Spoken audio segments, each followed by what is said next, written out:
Hey guys, it's day 48 of the New Testament in 90 days. Today we're looking at 1 Corinthians chapters 10 through 12. In chapter 10, I think there is one of the most underrated lessons that we get from the Bible, and that's what I'm going to share with you today. But just to recap, so remember, Paul, one of the reasons why he wrote this letter to the Corinthians was because there was a division in the church between the Jewish Christians and the Gentile Christians. They kind of had these differing beliefs on what was essential in the Christian life, and Paul was writing to help lay a solid foundation for both of them to stand on, so there could be unity within the church, and so they could move forward without this massive division. And so we ended chapters 7 through 9. He has this statement where he compares the Christian life to a race, and he's saying, run your race to win. Like, take it seriously, run hard, try to be, do the best you can as if you're in a race and you want to be the winner. Okay. And so that's what he kind of ends chapter 7 through 9 with. And then he starts chapters 10 through 12, and it's almost like he says, however,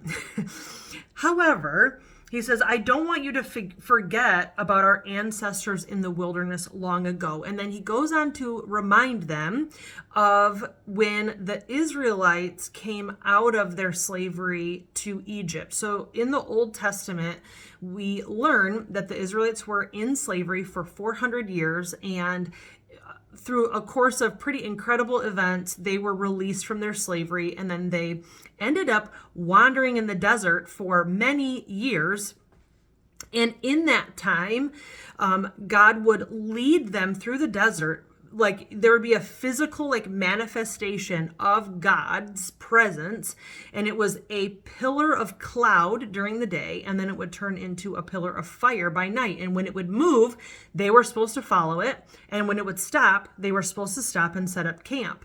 And in the midst of their desert wanderings, they would get thirsty or hungry, and God would provide water from a rock. We all know water doesn't come out of a rock, right? That's not where water comes from, but that's where God provided it. It was like a miracle. And then he sent down manna from heaven. It was like a bread kind of a substance. And he provided quail, like all of these things he would provide for them. And it reminds me of, even I think this today, but you hear it oh man, if I could just have coffee with Jesus. Like, if I could just talk to him one-on-one and ask him some questions, it would just make this life so much easier.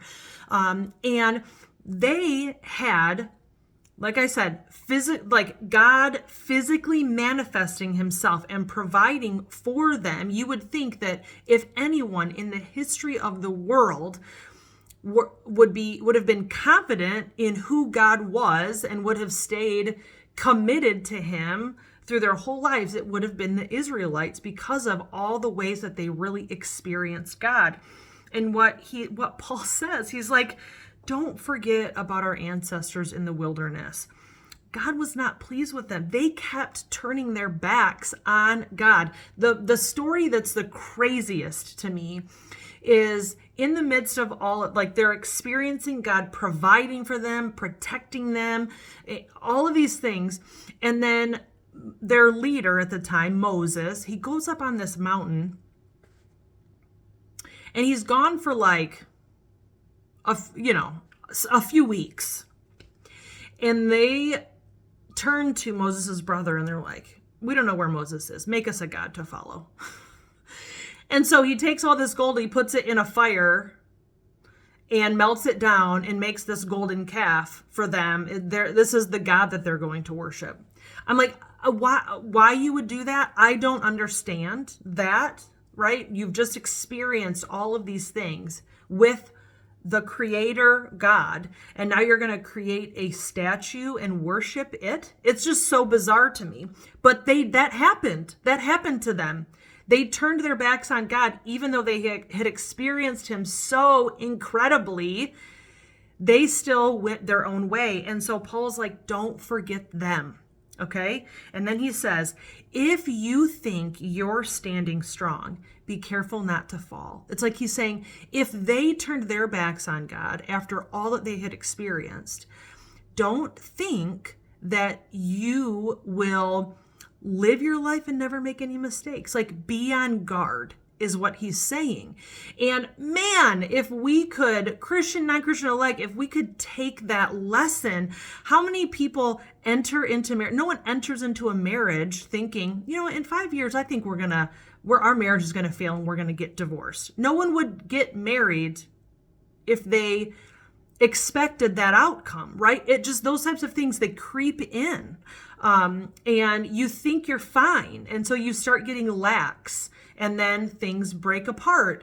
There's just so many stories. You hear things on the news all the time. It's whether it's Christian pastors that are making mistakes, or, people in Hollywood that are, all these crazy things come out about mistakes and hidden lives and all of this stuff. And he's saying, listen, don't think that you're better than you actually are. He says the temptations in your life are no different from what others experience.